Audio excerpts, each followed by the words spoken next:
Groupe Pelou, l'immobilier bien plus encore présente. Le Grand Matin Week-end Sud Radio. Osez investir, Thomas Binet. Bonjour Thomas.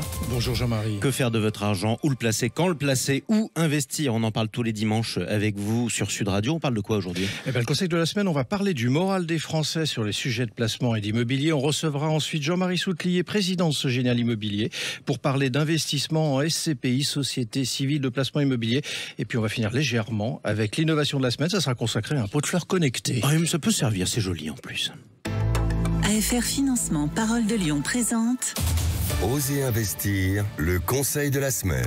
Alors Thomas, votre conseil porte sur le fait qu'un tiers des ménages aujourd'hui ont peur de ne pas pouvoir rembourser leur prêt immobilier. Oui Jean-Marie, selon une étude réalisée en mai dernier pour le compte de Miss Group Patrimony, 82% des Français se déclarent très inquiets de l'inflation galopante que nous rencontrons depuis plusieurs mois. Du coup, cela entame sérieusement la capacité des Français à investir. Mais ça ne s'arrête pas là. La flambée des taux d'intérêt impacte, selon 68% des questionnés, allant même jusqu'à 78% chez les 25-34 ans. Ah oui, c'est absolument considérable. Est-ce que vous avez relevé d'autres enseignements dans cette étude? Oui, parce que l'immobilier est malmené dans l'esprit des Français. Comme vous le disiez, la peur de ne pouvoir rembourser son prêt, la crainte de ne pas réussir à vendre son bien, et quand même 15% des sondés qui déclarent avoir abandonné leur projet immobilier en raison de la situation actuelle. Oui, c'est très important. Quel est le rapport des Français vis-à-vis des professionnels de la gestion de patrimoine? Alors ce point est important et devrait faire réfléchir les professionnels de la gestion de patrimoine, justement, car 64% des sondés ne comptent pas se faire aider par un spécialiste et seulement 20% jugent que c'est une aide utile dans leur approche patrimoniale. La confiance, ça se construit. En tout cas, tout de suite, on accueille votre invité, Thomas. Nous avons le plaisir de recevoir Jean-Marie Soutlier, président de Sogenial Immobilier. Bienvenue à vous, Jean-Marie Soutlier, sur Sud Radio, votre société qui propose aux investisseurs et aux épargnants ses services de conseil en investissement et de gestion de fonds immobiliers depuis 1981. Vous intervenez dans l'investissement et l'asset management immobilier. Et depuis 2012, Sogenial Immobilier, une société de gestion de portefeuille qui est agréée par l'AMF. Soyez le bienvenu sur Sud Radio. Bonjour Jean-Marie Soutlier. Alors moi, avant de parler de votre domaine d'expertise, on va parler des SCPI dans quelques instants, moi je voudrais vous entendre sur le dernier point de l'étude que je viens d'évoquer. Comment jugez-vous la méfiance des Français vis-à-vis des gestionnaires de patrimoine? Méfiance, défiance d'ailleurs, c'est vous qui allez nous le dire. Alors on le voit, nous, on le voit tous les jours dans nos souscriptions, on a de plus en plus de gens qui veulent investir en direct et plus en plus de gens à qui on dit écoutez, allez peut-être voir un conseiller en gestion de patrimoine, et les gens disent non, j'en veux pas. Et en fait, nous, on trouve que c'est un peu bête parce que oui, quelqu'un qui va analyser, par exemple, nos produits de la SCPI, il va passer son temps, 3 week-ends, 10 week-ends à faire ça pour faire ses placements. Mais pourquoi ils en veulent pas, Jean-Marie Soutlier? Parce qu'en fait, je pense d'abord, ils aiment pas payer les frais. Le Français aime pas payer les frais. Et puis surtout, il se dit que il va analyser un produit à fond, il va le connaître peut-être mieux que le CGP. Sauf que ce qu'ils voient pas, c'est pas que du produit X, Y ou Z dont on parle, c'est de leur patrimoine au global. En fait, le CGP va être le conseil de tout leur patrimoine et pas que d'une seule opération. Alors, nous sommes à la fin du premier trimestre, donc à l'aube de départ en vacances, le moment idéal pour faire le premier bilan des SCPI, donc Société Civile de Placement Immobilier, dans un contexte général très complexe. Alors, l'année 2022, quand même, a bénéficié, rappelons-le, d'une forte collecte qui a dépassé les 10 milliards d'euros, soit une augmentation de 37% vis-à-vis de 2021. Alors, comment se porte ce secteur que vous portez vous-même aujourd'hui au micro de Sud Radio à l'issue de ce premier trimestre 2023? Alors, ce qu'on voit sur le premier trimestre, c'est que globalement, les fonds immobiliers, donc on collecte un petit peu au moins SC, OPCI, SCPI.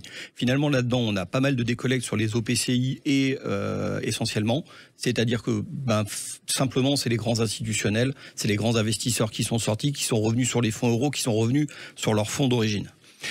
Alors, on voit que vous investissez dans votre société Sogenial dans tout type d'actifs, bureaux, commerce, entre autres. Mais quels sont aujourd'hui les actifs pour quelqu'un qui voudrait être porteur de parts, donc acheter des parts de SCPI?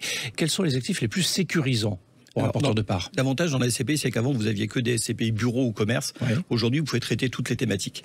Et moi, ce que j'aime bien aujourd'hui, et nous, c'est quelque chose dans lequel on investit beaucoup, on reste toujours des investisseurs commerce parce qu'on pense que sur du très long terme, ça reste un bel actif, un peu chahuté en ce moment, mais on restera sur des performances long terme. Moi, ce que j'aime bien en ce moment, c'est tout ce qui est locaux d'activité. Le local d'activité, c'est le couteau suisse de l'entreprise. Ça peut faire du commerce, ça peut faire du stockage, ça peut faire du bureau, ça peut s'adapter. Donc, pour l'entreprise, c'est génial. Et pour le porteur de parts, pour la SCPI, finalement, on peut vente dedans. Si ça va pas, on met une mezzanine, on fait du stockage. Après, on peut refaire du bureau. Et finalement, on peut facilement adapter notre local à plein d'activités et donc trouver des locataires facilement. Ce qui veut dire que le local d'activité sera le plus sécurisant à vos yeux ? Aujourd'hui, pour moi, c'est un des plus sécurisants parce que des plus petites, faibles valeurs unitaires, des montants de loyer pas très élevés. Donc, on peut accompagner les entreprises qui avaient des beaux bureaux, qui veulent se recentrer sur des actifs un peu moins prestigieux.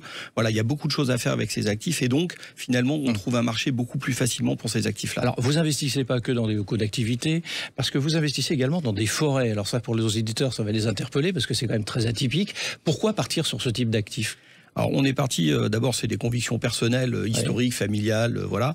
La forêt c'était le livret de caisse d'épargne finalement de nos grands-parents, de nos arrière-grands-parents.